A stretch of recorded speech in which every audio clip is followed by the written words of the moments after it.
tenemos a un buen amigo de esta casa, Gerardo Zamora, a quien le damos la bienvenida. Gerardo, muy buenos días. Hola, hola, buenos días Patricia, Rafa, buenos días. Felices de tener aquí. Hoy creo que este espacio va a ser inspirador para muchísimos, ¿verdad? Y agradecemos a Dios desde ya también por tenerte aquí, que puedas compartir con nosotros tu historia que empezó hace 2 años y medio. Contanos cómo era tu vida en ese momento. Bueno, era una vida normal como la de cualquiera, un poquito acelerada, un poquito no, bastante acelerada. Creo que algunas personas ya por ADN traemos ese acelere, ¿verdad? Y bueno, esa vida normal, digámoslo así, tuvo su impacto, su golpe, una mañana que me diagnostican un tumor benigno. No era cáncer, pero aún así el tumor resultó bastante agresivo y que me cambió la vida para siempre de 2 años y medio para acá. Gerardo, a ver, usted mismo dice que usted llevaba una vida muy acelerada, ¿verdad? Sí. Un corre todos los días. Sí. Y de un pronto a otro te ponen ese freno. ¿Cómo fue ese frenazo? De ahí fue difícil de asimilar, ¿verdad? Sobre Claro. todo para las personas que tenemos esa personalidad, ¿verdad? Tal vez personas que son un poco más pausadas, ese tipo de cambios los asimilan mejor, gradualmente. Pero para uno, ¿verdad? Que la vida la llevaba de pronto un poco rápida, ¿verdad? Acelerada es la palabra. Fue difícil asimilar ese diagnóstico y ese cambio, ¿verdad? Pero bueno, es también, así es la vida y también Así es es el la cuerpo el que de alguna manera, creo que primero el cuerpo, yo he dicho que te susurra, ¿verdad? Al oído. Si no le haces caso, te habla un poquito más fuerte. Y si no le haces caso, zamaquea. te grita, te sacude. Te Y ya lo mío zamaquea. sí fue una sacudida porque significó un largo camino de 2 años y medio y 5 operaciones. En ese proceso, en alguna de las entrevistas, Gerardo, vos dijiste, este es el momento en que uno debe replantear sus prioridades. ¿Cómo fue en ese momento, verdad? Y verdaderamente, ¿qué sopesó para llegar a ese punto? Sí, yo creo que uno a veces se descuida, ¿verdad? Uno. Y creo que una de las voces más fuertes que tenía yo era algo o alguien que me decía, chinéese, dedíquese a usted mismo. Si ahorita tu cuerpo te está reclamando algo, vaya, hágase los exámenes, observe su cuerpo, ponga atención a lo que los médicos le dicen, sea obediente a los tratamientos, a las citas médicas, a los exámenes, a todo lo que se venía. Entonces yo creo que hablando de prioridades, aunque suene un poco egoísta, pero a veces tiene que ser uno así. En esa pirámide de prioridades me coloqué de primero, de segundo, ¿verdad? Y posiblemente antes me ponía de cuarto, de quinto.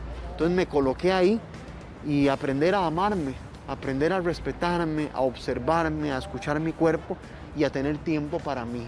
Entonces, sí, las prioridades cambiaron súbitamente. Totalmente. Don Gerardo, usted ahora nos contaba que se sometió a varias operaciones donde intentaban no tocarle el ojo. Ya en esta última no había opción. Es una noticia muy fuerte que ya sí. usted iba a perder su ojo. ¿Cómo se toma una situación de esta? Sí, eso fue un bombazo y yo lo digo así porque digamos, uno habla de optimismo, de ser entusiasta, de ver la vida positivamente, pero eso no quita de que uno no haya tenido noches duras, Claro, claro. semanas difíciles, lágrimas, tristeza, y eso además es importante. Y a veces a los hombres, ¿verdad?, que nos educan o nos maleducaban antes con aquello de que los hombres no lloran, los hombres son valientes, hay que sacar el pecho, poner el pecho a las balas, ¿verdad?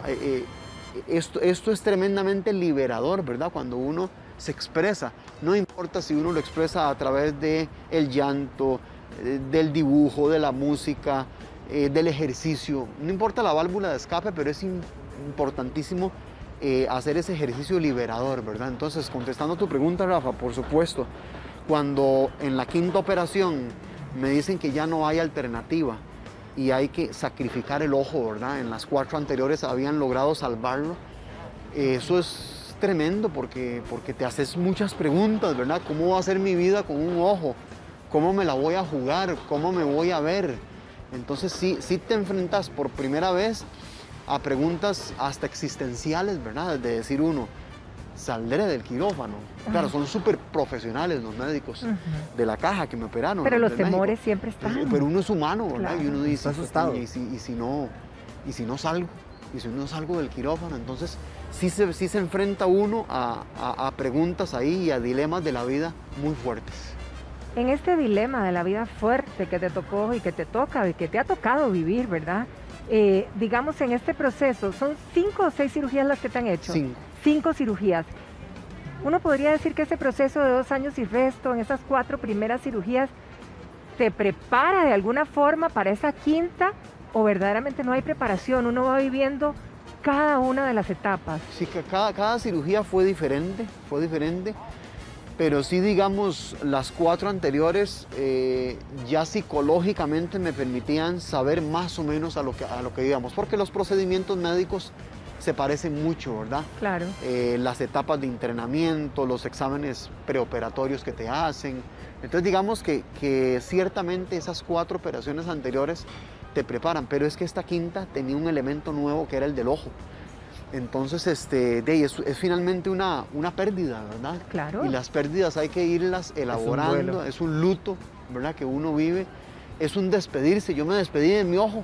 O sea, yo me acuerdo que la noche anterior o 2 noches anteriores, yo me paré frente al espejo y yo le hablaba al ojo y le decía, gracias Dios, gracias ojito, por todo lo que pude ver, ¿verdad? Cuando tuve los 2. Y entonces le agradecía, yo le hablaba al ojo, y yo me despedía como si fuera un ser querido. Y yo le decía, muchas gracias por haber estado conmigo 45 años y con estos 2 ojitos pude ver 1000 cosas preciosas, hermosas. Entonces digamos que la gratitud, que es además una medicina, ¿verdad? Ser agradecido, me permitió como terminarme de preparar, por así decirlo, para esta quinta operación que iba a ser ya más severa, ¿verdad? Ahora, Gerardo, usted en algún momento dijo que al quitarle su ojo, no es que se iba a ir tropezando por todo lado, pero que la forma de ver iba a cambiar. Sí. ¿Cómo es ahora? Sí, se han cambiado algunas cosas, levemente, digamos, y creo que es más psicológico. Yo tengo alguna inseguridad hacia mi lado derecho, porque mi visión periférica, por ejemplo, con mi ojo izquierdo, que lo tengo pura vida, yo todavía aquí mi mano la observo bien. Si aquí hay movimientos, yo los diviso. Entonces está completo, ¿verdad? Pero, por ejemplo, con mi mano derecha, ya a partir de aquí ya yo no veo. A partir de aquí sí, todo este plano, pero a partir de aquí no. Entonces, todo lo que ocurre aquí, yo tengo alguna inseguridad. Entonces, a veces tengo un poquito de torpeza de que se me cae una cuchara, se me cae un vaso, ¿verdad? O, por ejemplo, voy caminando en la casa y me golpeo sin querer con la pared cuando doy una vueltita o en una grada. Son pequeñas cosas que voy a ir aprendiendo, ¿verdad? Pero realmente son leves. Yo imaginé que la repercusión en mi vida cotidiana iba a ser mayor, de que yo iba a andar casi que con bastón, ¿verdad? Sí. Pero no, la verdad no, manejo bien en el vehículo. O sea, buenísimo. sí. Y ahora, Gerardo, en el trabajo, por ejemplo, cuando lees los artículos, bueno, todo lo que haces en el día, ¿verdad? ¿Eso cómo ha impactado? Por ahora bien. O sea, yo leo un WhatsApp y lo leo perfectamente. Leo una carta y no hay ningún problema. Si tengo que leer un periódico, lo hago sin ningún problema. Entonces, digamos que hasta ahora esa parte ha funcionado bien. Habrá que ver a futuro, ya con los meses y con los años. Esa es una hipótesis mía. Si el hecho de poner a trabajar al ojo izquierdo a doble tracción, ¿verdad? Claro. Para compensar al otro, habrá que ver si él se cansa un poquito y ocuparemos a futuro algunos lentes como para refrescar la vista, ¿verdad? Para ayudarlo, claro, ayudarle un poco. Claro. Eso está por verse, ¿verdad? Gerardo, usted ahora decía que el manejar, ¿verdad? Usted lo puede hacer perfectamente, pero ¿cómo fue esa adaptación? Las señales de tránsito, el conducir en la carretera. Viera, yo el primer día que agarré el carro iba como el primer día que aprendí a manejar. Como el primer día que uno maneja solo. Exacto, y no me importó. Si yo estaba en un semáforo y se ponía verde, tranquilo, metía la primera y salía despacito, aunque tuviera atrás a alguien pitando. Entonces es llenarse de paciencia, que por cierto eso me lleva a algo importante. He aprendido, a propósito de este tema de la vida acelerada y aprender a ser más pausado, he aprendido a que la vida es un proceso y yo estoy reaprendiendo algunas cosas, como por ejemplo conducir, ¿verdad? El vehículo.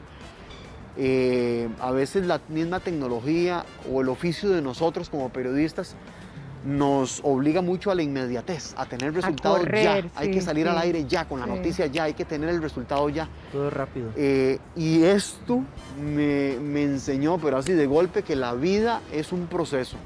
Tan proceso que he ocupado de 5 operaciones, ¿verdad? Y 2 radioterapias. Entonces, he ido aprendiendo eso, que a veces la vida son etapas y que hay que vivir las cosas un día a la vez. Un día a la vez.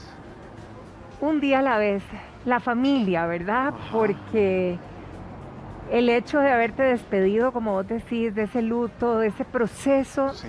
previo a perder el ojito, allá, vivir sin un ojo, y bendito Dios, estás aquí, Sí. todo vos, Sí. exacto. O sea, es que esto es de celebración, más Así bien, es, ¿verdad? así No de es. tristeza, a Así pesar es. de todo.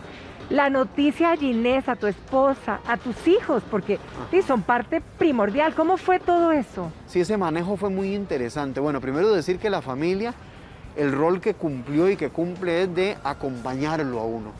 Y te acompañan desde ir a un examen, hasta ir a citas médicas, hasta los momentos previos a entrar al quirófano, hasta la visita en el hospital, hasta un mensaje de WhatsApp, una canción, una meditación. Entonces la familia te va acompañando.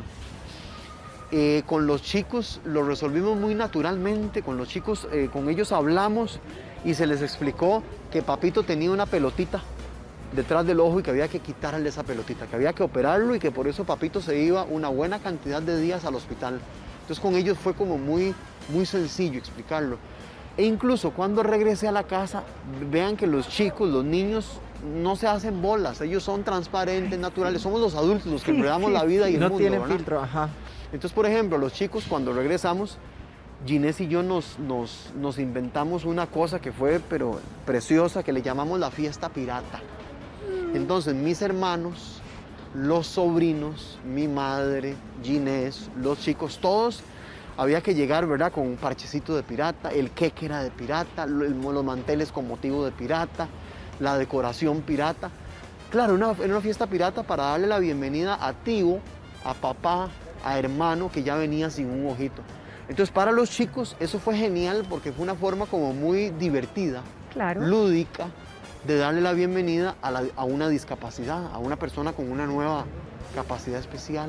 Entonces, cuento esto porque ahora que me preguntaba sobre la familia, ella cumple un rol de acompañamiento y lo que nos permitió resolverlo fue eso, tomarnos las cosas muy naturalmente, no ocultarlas, no esconderlas, no decirlas entre líneas, sino ser muy abiertos con los adultos y sobre todo con los niños, ¿verdad? ¿Qué edades tienen tus hijos, Gerardo? Bueno, Marcelo tiene 6 años, Que son pequeñitos. sí, Luciana tiene 8 y los sobrinillos todos están ahí en una marimba entre los 5, los 4, los 7 años, son en total 4 primitos más. ¿Y qué Ah, le dicen? Perdón, Sí, ¿qué le dicen los niños, verdad? Exacto, porque los chiquillos son No tienen totalmente filtro. naturales, Son ¿verdad? naturales. Y lo que ven, y me imagino que evidentemente la impresión de verte la primera Sí. vez sin un ojito, papito, no Sí. sé, y tocarte, Sí, que me imagino sí. que es lo natural. Yo procuro siempre dar el primer paso para que ellos tengan la confianza de tocarme, de ver. Entonces, por ejemplo, yo estoy recostado y yo veo que entran los sobrinillos.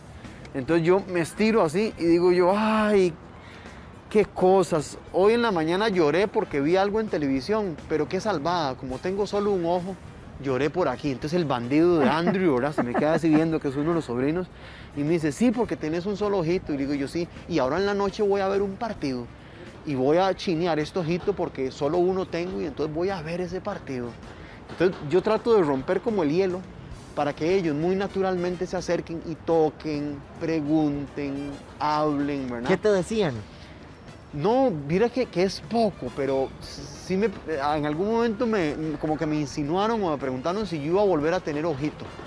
Entonces muy naturalmente les explicaba que no, porque adentro hay unos músculos que agarran el ojito y esos músculos no existen, tuvieron que igual sacrificar algunos de ellos, tocarlos. Entonces, por ejemplo, preguntaban cosas como esas, ¿verdad? Ahora, Gerardo, definitivamente 2 años y medio puede parecer poco o puede parecer toda una vida, ¿verdad? Cuando uno está atravesando una situación de salud y está en el contexto inclusive donde tenés una esposa, donde tenés hijos. Hay momentos desgastantes, me imagino, frente a cada decisión o frente a cada noticia de que el tumor había vuelto a crecer, y, ¿verdad? ¿Cómo enfrentar estos momentos y ojalá esto también para compartirlo con mucha gente que quizá esté en una situación similar de salud con Sí. cualquier tipo de padecimiento. Vea, a mí yo le llamo salvavidas, hay 3 salvavidas, así como que me los arrojaron, como si estuviera yo ahogándome en el mar o en el agua y me los arrojaron y yo me aferré de ellos y siento que son los que me permitieron seguir adelante. Ya hablamos de uno, que es la familia, ese es fundamental. Hablaríamos de otro que es prioritario también, que es Dios. Y yo ahí, digamos, soy lo más respetuoso y lo más abierto posible. No importa la idea de ser supremo, o de idea suprema, o de creador que tengan, pero creo que es importante tener una práctica espiritual. No importa si lo suyo es la meditación, el yoga, o a usted lo que lo llena es la misa, el rosario, o lo que lo llena es poner música relax e irse a un bosque. Pero tener ese espacio donde vos te conectás con el universo y te conectás con vos mismo, ¿verdad? A mí una cosa que me funcionó mucho fue esta práctica de abandono del padre Ignacio Larrañaga, donde él se imagina a Dios como un lago y la vida de uno como una panguita, una barca que está amarrada con un mecatito al muelle.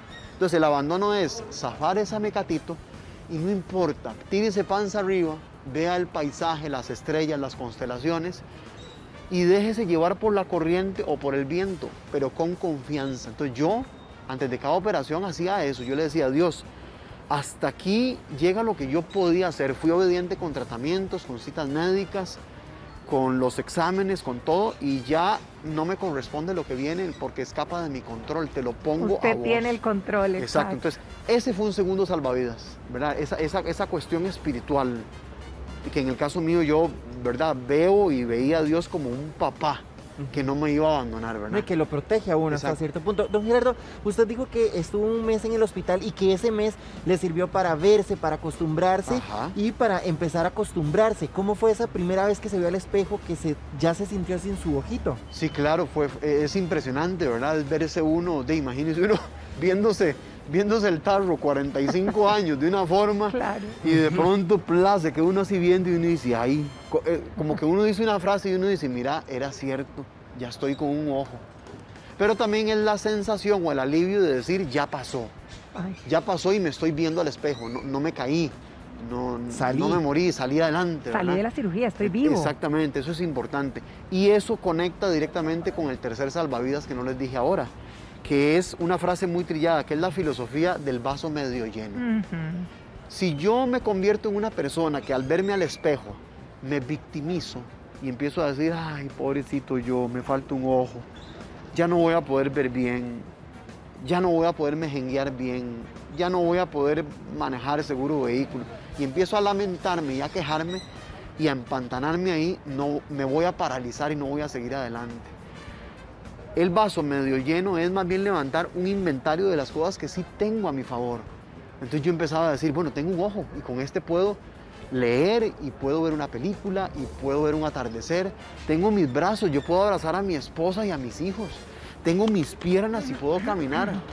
Tengo una camita seca a la cual llegar en la noche, calientita, a la cual llegar y habiendo tanta gente que en inundaciones vive penurias. Tengo la posibilidad de comerme un gallito.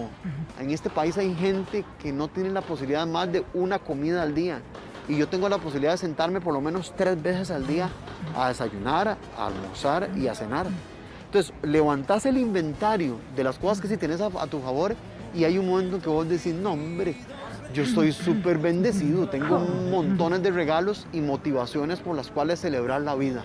Y entonces la deficiencia o lo que te falta se hace pequeñito, a la par del montón de bendiciones que tenés. Entonces, mi consejo es así, al estilo de un buen pulpero, levanta un inventario, igual que los pulperos levantan el inventario de lo que tienen en los estantes, levanta el inventario de cosas que tenés a tu favor y no te quedes con la lista de cosas negativas De lo que que no no tenés, porque a tengo. veces uno se convierte en el propio verdugo.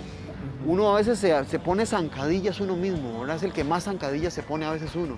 Y no, uno tiene que ser porrista de uno mismo y decir, vamos, adelante, tengo esto, jale, podemos caminar.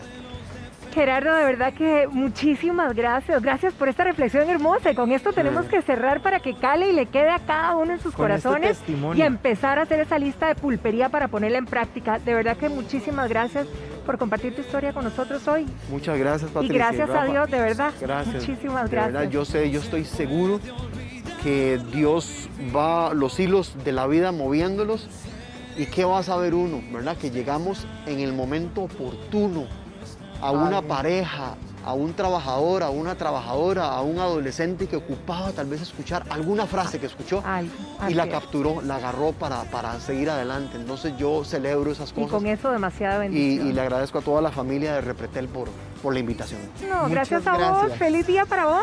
Y un Igual. besote para Ginés, que nunca la veo, porque la verdad que trabajamos a horas diferentes.